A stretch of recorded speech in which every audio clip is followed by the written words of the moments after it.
Hi, welcome to math and welcome back to school. And we are just getting started. Today we want to talk about an intro to functions and function notation. So we're going to think about what is a function. A function. Our target, our outcome is the hope that we can appreciate that a function is a mathematical relationship that maps one set of numbers onto another set of numbers. So a function is a relationship between two different things. We've done many kinds of relationships in the past in math. A function is that relationship, and there's two other key terms that we're going to look at. One is what is the domain of a function, and the other is what is the range of a function. So the domain is the set of values that the mapping is performed on, and the range is the set of values mapped to by the function and whatever the domain was. That'll make more sense as we keep going. My suggestion to you is that first of all you start off by trying the starter quiz. And so you can pause the video at this point and try the starter quiz. All right, so go ahead and hit pause on the video. Okay, welcome back. So you were doing the starter quiz, and you had the first question where you were given 4 bracket x minus 8 minus x plus 3 is an example of, and you should have ticked that's the questions, and then, okay, down here are the answers. You should have ticked that it is an expression. And it's not an equation because there is no equal sign in it. And it's not a term because a term is one number or variable or the product of two or more numbers and or variables. Something's not added and subtracted together like you see here in number 1. Those things are added and subtracted together, so it's not a term. It's an expression. Number 2, when you're graphing a linear equation and you have y equals 5x minus 8, then you're asked to find what's the value of the y coordinate when x is 3. And hopefully you found that it is 7. You want to put 3 into the equation. 3 times 5 minus 8. Number 3 and 4, here we're substituting in. When graphing the linear equation, y equals 5x minus 8, what's the value of the y coordinate if x is minus 1? So here we get minus 1 times 5 makes minus 5 minus 8, total of minus 13. When we graph the equation y equals 8 minus x squared, a different question comes up here. What is the maximum value that y could be? And again, the correct answer is 8. Why is it 8? Well, x can be 0, and that's the smallest thing that we can get.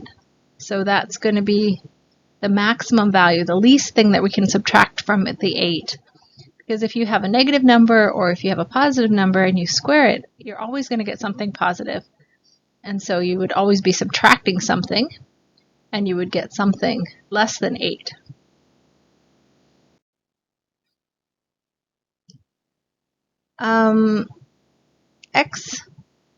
Number 5, x equals 7, is not a valid input for which of these equations? Now, both of these, number 5 and number 6, depend on remembering that if you try to divide something by 0, you can try it on your calculator, but you will get what? You will get undefined, correct? So you can't put a 7 in for x because you would get a 0 on the bottom of that first one in 5, and you can't put a negative 5 or a 3 into that equation in number 6, or you would get a 0. That becomes important as we think about domains and when we get more into functions. Okay, Great. So now we're ready to get started on what is a function again.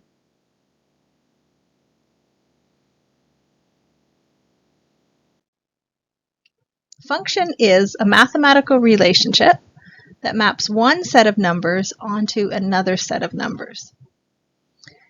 It's a lot like putting something into a machine. You put in something, that's your input. Usually it's referred to as X, something unknown. You perform something with that. What you do to that is the function. And then something comes out. That's the output. We've had a lot of these in the past.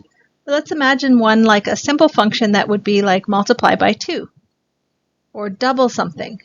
If you would put in these inputs, 0, 1, 2, 3, 4, 5, like a table of values, you're going to end up getting outputs that look like this, doubled what the input was. 0 becomes 0, 1 maps onto 2, and there's no other value, and 2 maps onto 4, and there's no other answer you can get. And so each value that's going in is getting one value coming out, and it's a unique value. Last year, we did graphing of functions, something like this. We could take these points and we could graph them on a graph. And they would look like this, and we would soon realize that, oh, you could also have points in between these inputs and these outputs. We called them, many times we called it X and Y. But we know that all along this, there's not just these points, but you could have anywhere in between. And so we can connect these points and we can create a line.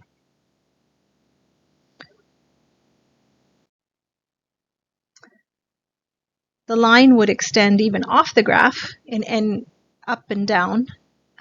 It would continue on because you could double anything. You could double 755 and you would get an output.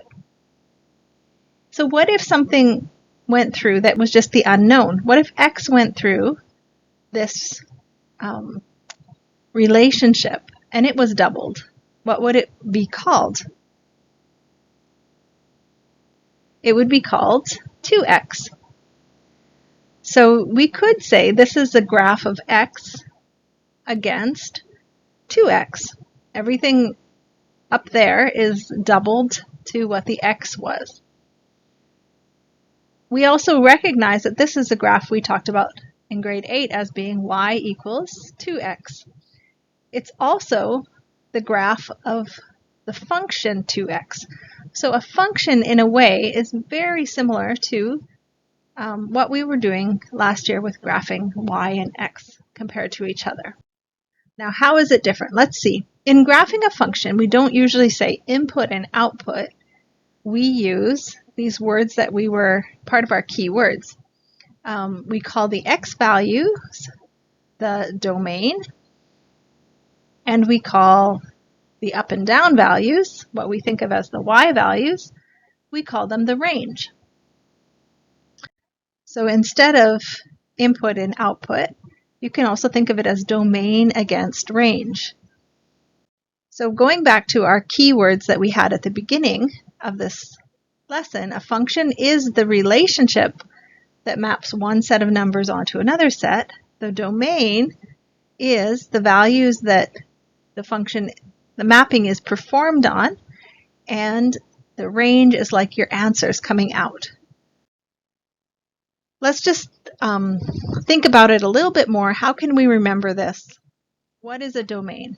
So domain, when you think of domain, you should think of, I'm thinking what I'm putting into it. What are my inputs? They are the left to right values. Whatever left to right values are included. Sometimes we call them the horizontal values because of the horizon going across. They are the values along the x-axis. Sometimes it helps me to just think, okay, down on the main level, domain. That's the domain. The things going back and forth, left and right. However you can remember it, you need to remember that that is the domain when you're graphing, the things that go left and right. And what is a range? A range are your outputs, or in other words, they are the values up and down. They are the vertical values, the values along the y-axis. Or for me, the way I remember these is that range reminds me of a mountain range. If you think of a mountain range, the most beautiful thing about it is that it goes up and down. And so in that way, we can remember that is what a range is. Now, just imagine that there was somebody named Sophia who had graphed the function x squared. Now, instead of 2x, this is x squared. Last year, we graphed these a lot, and we found out the normal pattern of what they show up like. And the question is, if you have something like this, a parabola, y equals x squared, is that a function? You can square negative numbers, Sophia says, so that the range of this function includes -3, -2, and -1. Okay, now look at -3, -2, -1. Is that actually part of the range? This is what we have to think about in what Sophia has said. Does the range include -3, -2, -1? Which way is the range?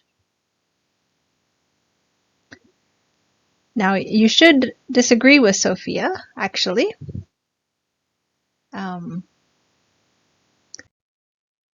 So you shouldn't agree with her. You should disagree with her because actually the range is the up and down values we said. And so Sophia realizes, oh, the labels were the wrong way around. -3, -2, -1, those are in the domain. They're x values that are included, but not in the range. We don't have any values down at -3, -2, -1 down below 0. We just have values above 0. So the range of this function is actually greater than or equal to 0. Everything is above 0. So it's important that we start to identify what is and what isn't a function.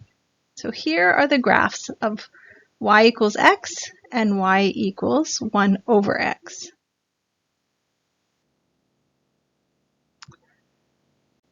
So here you have two graphs. We have y equals x, which we know as a straight line, and we have y equals 1 over x, which we also graphed last year in grade 8. And so these are both relationships, but are they functions? We said that a function has to have everything that you put in, something comes out. So the problem comes when you think about actually the function 1 over x. Now, when you have y equals x, every x value maps onto a y value. And that's why we get the straight line. But which value, so that's a valid function. But in y equals 1 over x, there's a value where you put something in and you don't get an answer back out. So you put in, now if you want to pause this and share some ideas, you could share your ideas, but what is it that you put in and you don't get an answer out? If you put in 0, you don't get an answer out. 0 is undefined for this relationship. So to make this a function, there's something you have to do. You have to add in a restriction, basically. And it's not valid. It's not a valid function as it is right now. In order to be a valid function, you can make it that by restricting the domain. What's the domain again? It's the x values. So which x value can you not have? the restriction is that x can be any value except it can't be 0. Okay? So the restriction on the domain defines which inputs are invalid or which inputs we can't use and get something out. If you put the restriction there, then it does become a valid function. I want you to pause now and to look at these 4 relationships and think about what would we need to restrict on these domains in order to make them valid functions. Okay, so you can pause the video and you can try it. Okay, welcome back. If you were looking at number A, does it need any restrictions? No, it doesn't. Does B need a restriction? Yes. Does C? No, but D needs a restriction. So why do they need restrictions? A and C are already valid for all values you put in for x. There's no problems with those ones. You can put anything in for x and you'll have an answer. But for B and D, you need to restrict it. The restriction would be for B that you can have x be any value except it can't be 0. And for D, it could be any value except for -3, because -3 would lead to the bottom of your fraction being a 0, and you can't divide by 0. Okay, another thing to try. Again, you might want to pause the video and see if you can match up the functions that are on the left to the domain restriction that would make them valid on the right. Okay, on the right-hand side. Okay, welcome back. Okay, I know some of the writing on the screen is hidden because of my video, so sorry about that. This one says x can be any value except for, can you guess? Except for 3. So for the next one, what is the restriction needed? It's that top restriction. Any value except -3 or 7. Okay, what's the next one? Any value except, and that was also hidden by my camera, so sorry about that. Any value except 7. The next one, any value except -7. And the final one could be any value except -3. So there's different kinds of functions. And sometimes you have to have a restriction to make something become a function. So that's what we want to think about. Now, they classify functions in two different ways, really. And then there's another kind of relationship that's not considered a function without a restriction. So if you have the relationship about 2x that we started off with, you can have negative or positive in any direction, and every value you put in, you're going to get one answer out. So this one input uniquely maps onto one output. That's called a one-to-one function. There are functions that we looked at where instead of getting one-to-one, you get something else. If you think about back to x squared, if you put in a value of x, every x value has a y value, but sometimes some x values have the same y value, right? If you look at the little chart there, if you put in x as -1, or if you put in x as 1, you get the same y value. If you put in x as -2, if you put in 2, you get the same y value of 4. So 2 inputs in this case can map onto the same one output. But that means it's called a many-to-one function, and it's still a function because any value of x, any horizontal value, you're going to get a y value. Here are 4 functions that you have to decide, are they one-to-one or many-to-one? So pause the video again and have a look at these and see if you can decide if they're one-to-one or many-to-one. Okay, pause the video. Okay, welcome back. So the first one, that's a one-to-one function. Good. Second one, what do you think it is? Many-to-one. Right. Third one, that's one-to-one again. It's not straight, but it's a one-to-one function. How about a cubic function where there are some other things besides just the cube? That becomes a many-to-one function.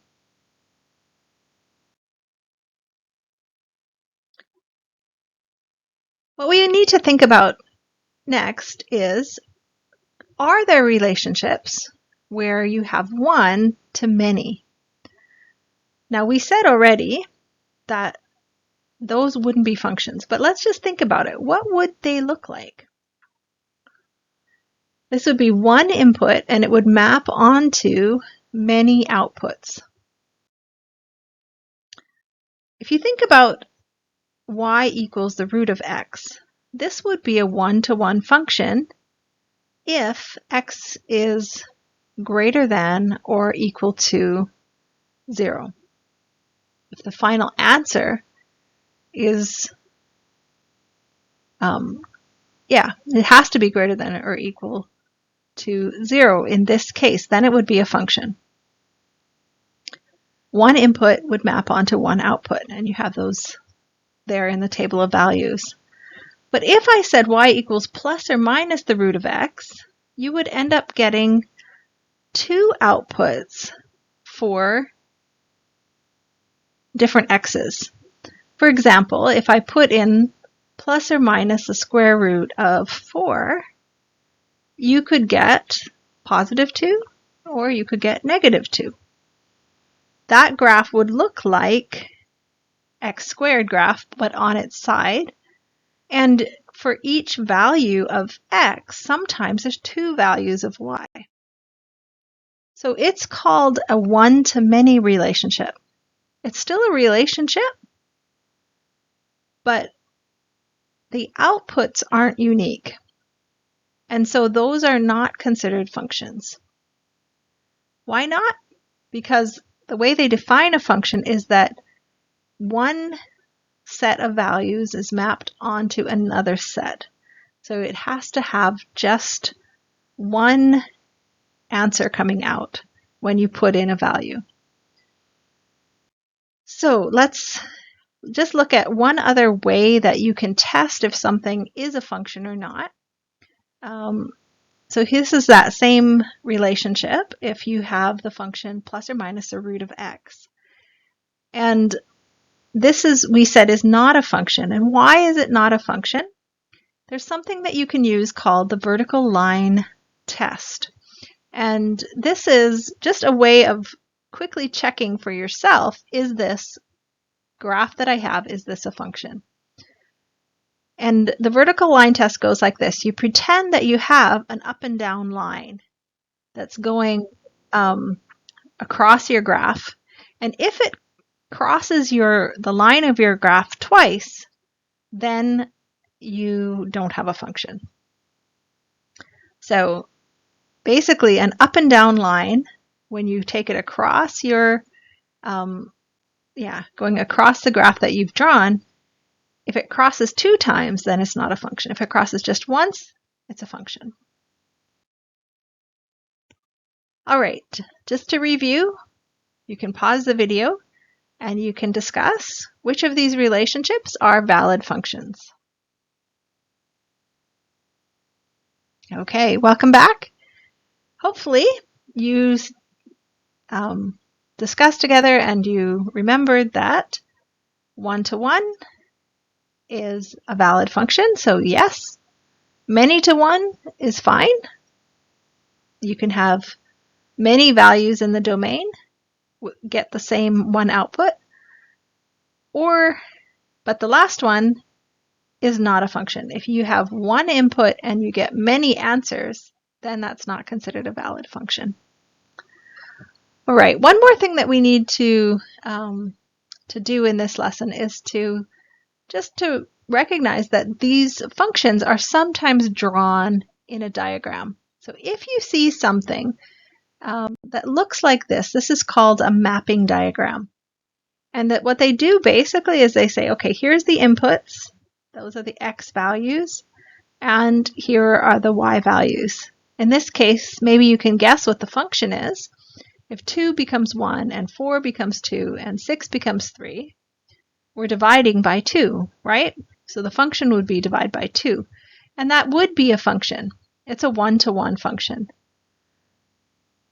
This relationship here, kind of hidden by my face there, is A, B, C, D, and it is also a function. You can have two inputs that end up on the same answer, and it's considered a function. This mapping diagram, however, is a bit different. If you have a look at it, from the inputs to the outputs, look at the input 2. 2 can map onto two answers. So this is one-to-many. And a one-to-many relationship is not a function. So sometimes they draw a mapping diagram just to help to see what is or what is not a function. You have some in your textbook in the first section of Chapter 1, and you can look at those more for review as well. It is not considered a function if you have something like this. All right, so next you have some questions, and these are called Task B questions, and these are also on a handout that I think your teacher can give to you, but if you want to do them off of the screen, you can pause the video here and try them. You have question 1, and then there's a second question as well. This is question 1, and this is question 2. So you can either pause the video and see them, or you can get the paper and try them. And carry on when you're ready to correct your work. Okay, so we're asking now which ones are functions and which ones are not. First one is a function. It's a many-to-one function. There's no domain restriction needed. It'll work. The second one is a function if it's restricted, that x can be any value except 7. The third one, not a function, because you would need some kind of restriction to say x can't be 0. How about the next one? It is also not a function because that plus or minus the root of x would lead to a one-to-many relationship. Okay, these were questions that it recommended you might want to sketch them if you don't recognize them to check whether they're one-to-one or many-to-one. Maybe you got a chance to do that, or else you just might remember these kind of functions. First one is a one-to-one function. It's a straight line. How about that second one? That's going to be a many-to-one function, because at some places 3 values of x actually map onto the same value of y. It is still a function. That's a many-to-one function. Okay, number C is also a many-to-one function. There's 2 values of x that lead to the same y value. It's a function. It's many-to-one. Okay, how about this D? That's a one-to-one function. If you just have x cubed and something that lifts it up and down, it's going to stay a one-to-one function. And the last one is a many-to-one function. That's the end of this first part. So thank you for your attention and have a good day.